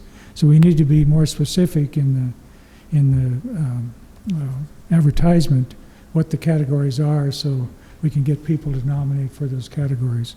We ended up having to kind of create categories after the fact to stick some of these in, and that was getting very confusing. And I think we need to, and I think we probably should do it where we have whatever the basic categories are, 6 to 7 categories maybe, and that we just pick one for each of rather than do several, and then just tell the people that they were good ones. If you reapply next year, that would be good. So that's, I think, the way to really look at this and make it more efficient and not try to figure out all these categories and everything when we're down to doing the final approval of the awards. So. So do we have a subcommittee set up already, or?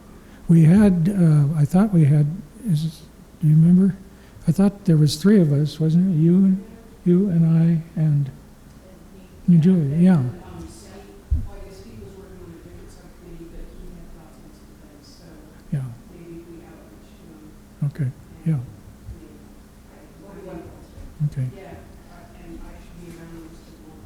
Okay. Next week's probably the best for me, so if we can work out a time, either late afternoon or, is that better? That's better for you, like 4 o'clock or something?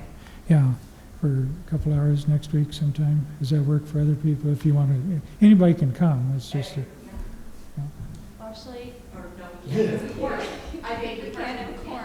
Yeah, I Yeah. mean, unless. oh, that's right, we gotta be careful of that, we have to, Let's see, we're at 4, 4. Oh, 4, yeah. yeah. So we gotta, If you send out an email and then we had people say we wanted to do that, then you could always say, hey, yeah. when do we have to pop up or something? Well, we can send out, because we did it when we were doing through the Merck deal, we had more than the quorum. But what we did a 2-day deal, and we had them, of course, in here. It was always still a full deal, but we did several. Isn't that correct, Randy, how we can do that?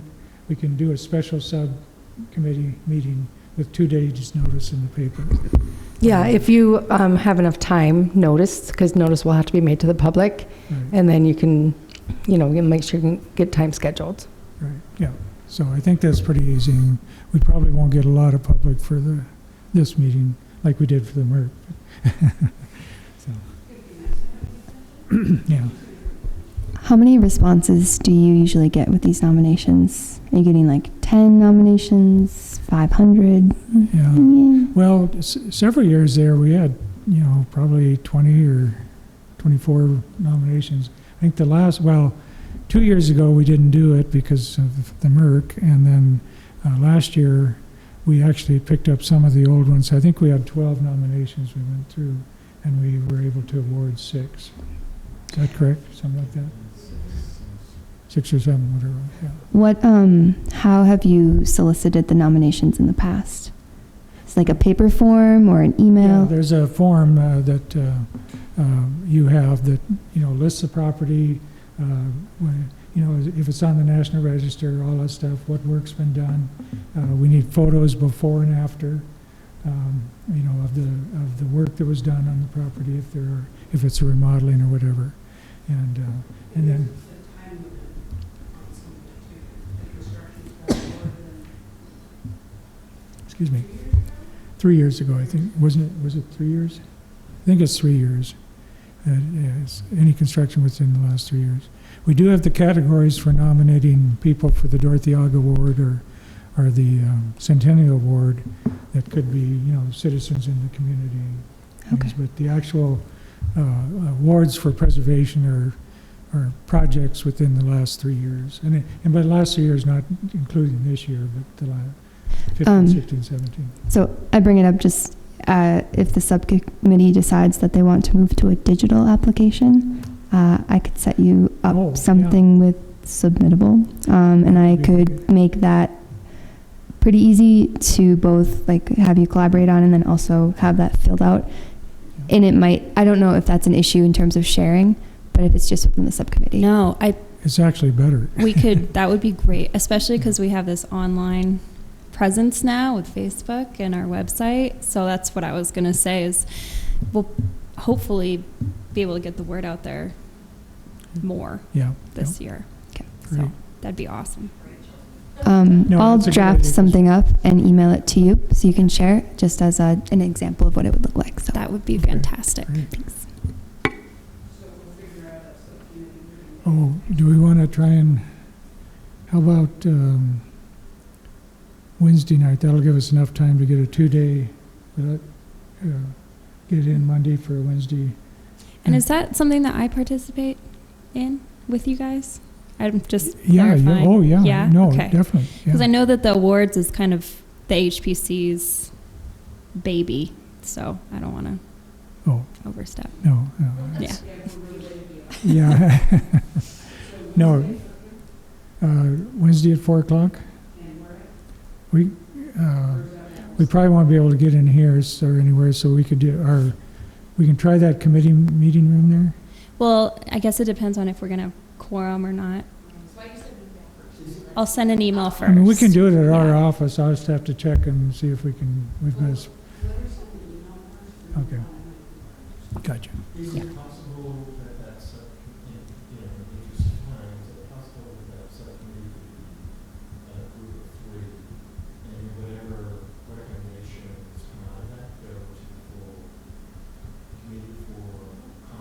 Yeah. prior to the meeting, so Oh, there's, different. you know, you could get feedback from that, so Yeah. maybe for Yeah. evaluation, so, you know, in the event that, so we don't get that form, Yeah. then Steve can always do it. Yeah. We still have to do the notification, the 2-day notification, correct? I believe that even with subcommittee meetings, I actually don't think that subcommittee meetings have to have notice, and it doesn't have to be public. So it's just if Okay. quorum is met, then Okay. the public has the right to attend. All right. Good. Thank you. Yeah. Yeah, just have you guys use 3, Yeah. and then push out whatever your recommendations are, and Yeah. all the rest of us. And Emma, you can come too, because you're not, yeah, yeah. So, But I won't make quorum, so. yeah, let's just meet at our office. I'll check in the morning, make sure it's open at 4 o'clock. We tend to be over, yeah. Or City Hall, too. I can book a room. Mhm. Yeah, okay. Okay. Sounds good. Wednesday. We'll do that and come up with a recommendation for the next meeting. And we are going to do the, at the February meeting, the Memories Project. That's what I wanted to ask you guys. I didn't realize that the CLG grant is due February 21st. So I will be giving a presentation in February. It's certified local government. So it's through SHPO. And part of the requirements of the grant is that we establish a work plan as a commission and as an HPO. And then I present and include the fact that we discussed it Okay. in the grant application. So that will have to happen in February. And with this stuff on the awards, it's probably going to be a pretty full, Yeah. yeah, in fact, we're, boy, 9 o'clock tonight, yeah. Why don't we move that to a different date, maybe March, maybe March, we're April? going to have a presentation from the fairgrounds. I thought. Maybe not. Or maybe that's happening in April or May. Yeah. Well, we'll get those figured out and then just work on the Memories Project for one of those. Okay. Okay, yeah, let's leave that till, Let's leave that. Yeah, That okay. sounds good. all right, very good. All right. Preserve Historic Missoula not here, so I guess staff report, maybe quickly, or you can probably, Yeah, I can breeze through it. Like I said, the grant application is due February 21st, and so we'll be discussing that next month. I'll leave that for Jolene to catch us up on for the Downtown Heritage programming. The University District Compatibility Standards zoning overlay is still working, and it went through a second presentation at LUP, and the motion was passed to continue staff time to work on it. So this is actually where we hit our 3rd anniversary of working on this month. So, but it's still happening. And then once it comes back to the planning board, it would be great if we had any public comment from the HPC. I think it's a great project, and we've been working hard, and it really is for the purpose of preserving character and kind of taking in more the notion of less about design standards and more the notion of space and that feeling, and really putting that into code. So it's been an interesting and challenging project. But when that happens, I'll let you guys know if you do want to make public comment. That would be fantastic. Let's see. I have drafted a new HB permit application, and that was with help from Paul. The last one didn't really have any background or information as to the process or how long it would take or those details, because it is a pretty detailed process to go through. And it's going well, and I can send it to you guys if you want to comment, or I can put it up online. It's up to you. But sure, absolutely. Yeah, and that was kind of the big change, because they are going to be two separate processes. And I haven't done the demolition one yet, just the alterations one. But the little Forest Service building in Whitaker Park is kind of in that same holding pattern. There is a subcommittee of the neighborhood that's working on it, and I know that they've been trying to get their quorum to call the movers, but they haven't gotten enough people to show up yet. The HPO, myself, didn't sign any demo permits the past month, which is always really nice.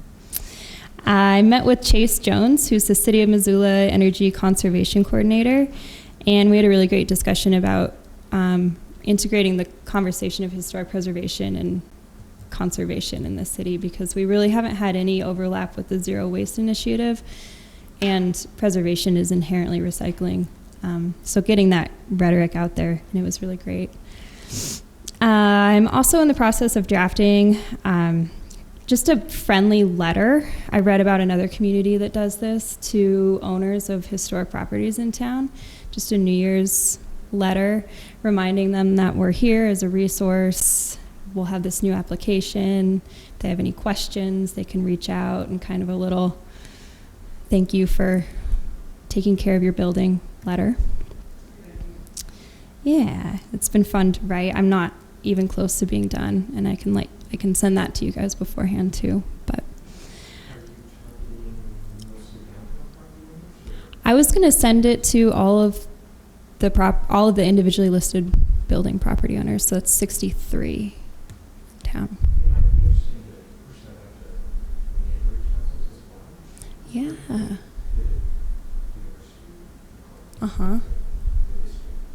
That's a really, really good idea. Yeah.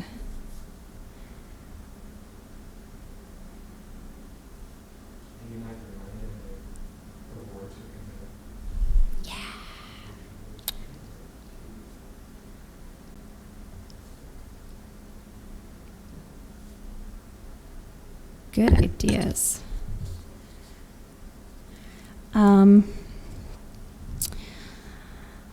Another thing that I just learned from Randy when I came in is that it sounds like we will be getting, as a commission, Chromebooks come July 1st. So they'll be set up for the meetings per commissioner, and they'll live here in chambers. But what that does mean is that all of our agendas and the information will go electronic at that time too. And if you want yours electronically now, you can let me know, and I can put you on a list as just receiving your agendas electronically. So let me know if you just want electronic emails. And then once that does go into effect, if you do still want a printed copy, it sounds like you can go into development services and pick them up there. So, yeah. That's what's happening. And I also want to say that I'm reading this really good book right now. It's called Why Preservation Matters, and it's by Max Page, and it's one of the better books that I've read on preservation, and it's very relevant. So if you're looking for a quick, inspiring read, it's good. And that's basically, yeah, that's it. It's been a quick month with the holidays and everything, so yeah. All right, thank you. guys. Yeah, all right. Any comments, anything on that?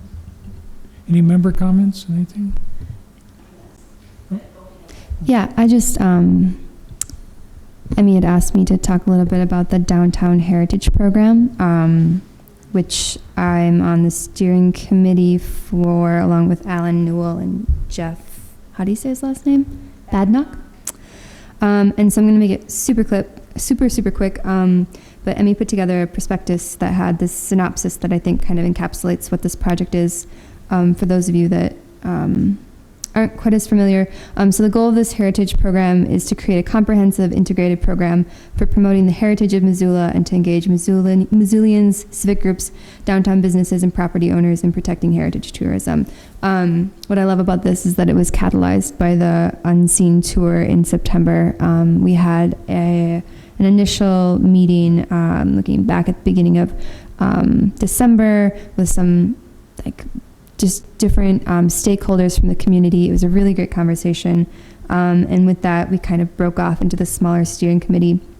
And in our last conversation, we kind of broke it into, there's going to be a couple different phases. I mean, it's a big, the goal itself is big, but the actual action plans include a goal to develop guided and self-guided tours in downtown, kind of piggybacking off of the success of the Unseen Tour. As well as working to incorporate historic heritage sites into the new wayfinding signage that's downtown. So that's the vision for the next year. It's a lot. And in order to do that, we're in the process of trying to set up an AmeriCorps volunteer to do a lot of the initial setup for that, and kind of let them build the program. And then also seeking a small amount of funding in various places. But that's what we're up to. I just should mention we're probably not going to be able to have a preservation class this semester because there's only 4 students signed up, unless we get 6 more by the end of the month when school starts, but it doesn't look very good right now. But there is one person, and Mike Monsos is going to get back to me. There's one person that might want to help out as an intern as part of that heritage group. So he's supposed to get back to me, this week, but it's already Thursday. But anyway, we'll see. If not, I'll give him a call next week, and we'll see if we can find out if there is actually a person. But there's one person that wants to go through the whole certificate program, and so and I think it's she. I think that's right, and she wants to do something on an intern basis too. So hopefully we can get it, because you already have one intern ready to go, right, for this summer or for the spring. John Sand. Yeah, he's not fully committed, but he's been helping. Okay, good. Okay. Anything else? Oh, did you? Just real quickly, I didn't know with the tax bill left, does that change anything regarding what people complain as far as just the tax incentives, I guess, for preservation? Yeah. And I don't really know that, but it's just something I know that. Yeah.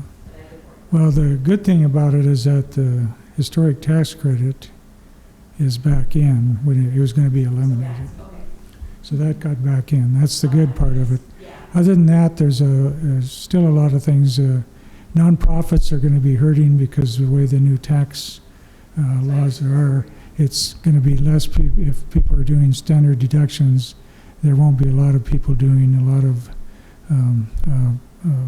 donations to the nonprofits. So that's probably going to, the nonprofits all around are going to take the biggest hit.